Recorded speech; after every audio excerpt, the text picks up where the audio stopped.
Hey, what's up everyone, Raging Golden Eagle here, having way too much fun as always. And this video is probably coming out on Christmas Day, so you can guarantee that I'm definitely enjoying it. But either way, I want to use this opportunity to rant about something that's been on my mind, well, for years, if not decades already. I just absolutely can't understand the push for more realism in things like games and anime and other forms of escapism. And funny enough, the vast majority of this push coming from people who aren't into that form of entertainment in the first place. It's as if everything they see that they don't like or understand, they can't just let it be, they have to destroy it. Now for the record, I have absolutely no problems with games or TV shows or whatever that's meant to be 100% realistic, but for pretty much everyone else, if you are in a 100% fictional fantasy world where there are no limits, why would you artificially limit yourself? If you are a creator, just make as much of a weird and fantastical setting and characters as you want. As long as your world is internally consistent, it can and will work out fine.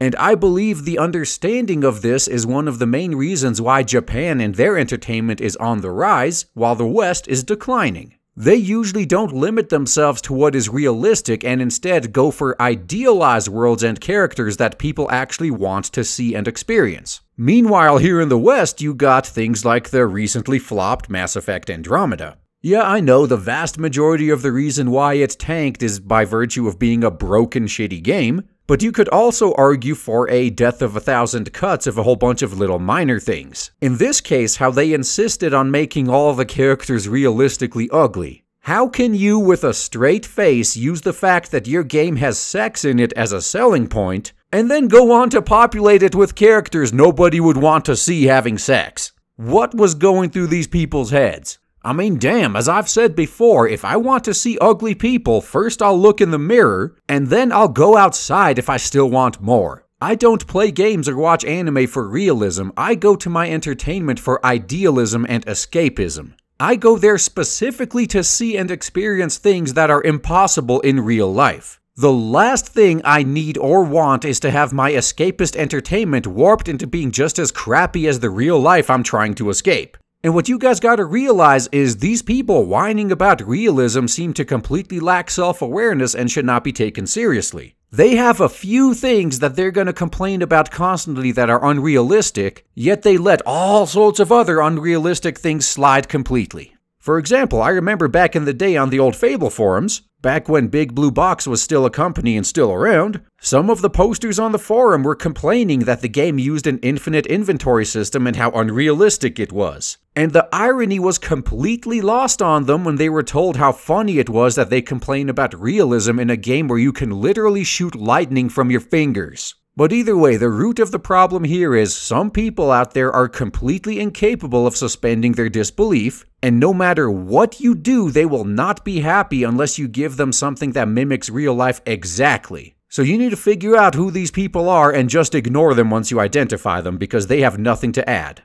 Again, as I mentioned earlier, as long as your setting is internally consistent and nothing is contradictory within the confines of your own world, it will be just fine. And damn, now that I think about it, this same concept goes for graphics too. I can't stand how pretty much every AAA game developer nowadays is trying to fight for the most realistic visuals in a game. For an example of why I think this is bad to be done at the scale it is now, just look a few years back into the past. Pick any year in the past and compare games with stylized cartoony art direction to games that tried their hardest to be as realistic looking as possible. The games with decent art direction for the most part still look good now, even 20 years later. In a lot of cases, they've aged very well. Meanwhile, not a single game that tried the realistic look is even remotely acceptable nowadays, past like 5 years ago. At least when you compare it to modern realistic games. And speaking of modern realistic games, they're actually getting pretty dang close. And because of that, they now face another problem, the uncanny valley.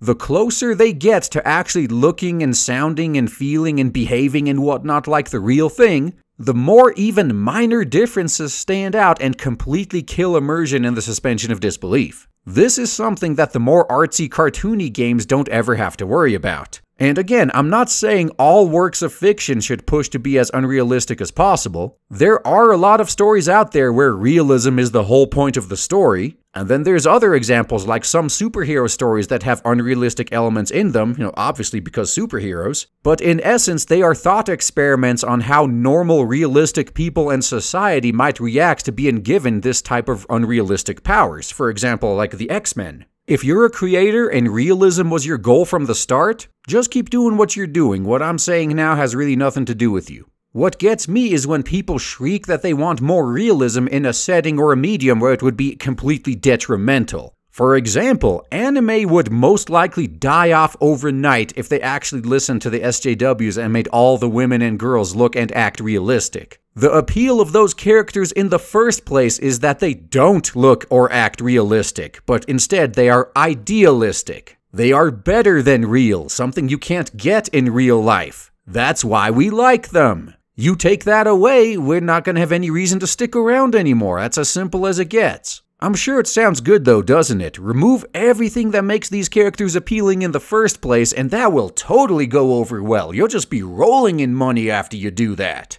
And again, for like the third or fourth time, if it's your intent to make a story as realistic as possible and with as realistic characters as possible, then what I'm saying doesn't even apply to you. Just make what you want. There is an audience for that sort of thing, and they should be catered to. But to everybody else, why would you artificially limit yourself to realism when you literally have no limits in fiction? Make something good and the audience will come. And once you have that audience, it would basically be suicide to remove what they like about your work in the first place. Whatever you do, don't listen to outsiders shrieking that you should pander and appeal to them, that you should, for example, be aiming for diversity or inclusion or whatever other buzzword they're using nowadays. Instead, you need to realize exactly what it is about your work that the audience is there for in the first place, and make damn sure you never remove or lessen that factor if you want to stay in business. We've seen countless examples of niche games suddenly booming and becoming mainstream, and shortly afterwards removing everything that made them popular to the mainstream in the first place in order to appeal to that wider audience that they now got. Which of course had the completely expected result of killing the franchises entirely.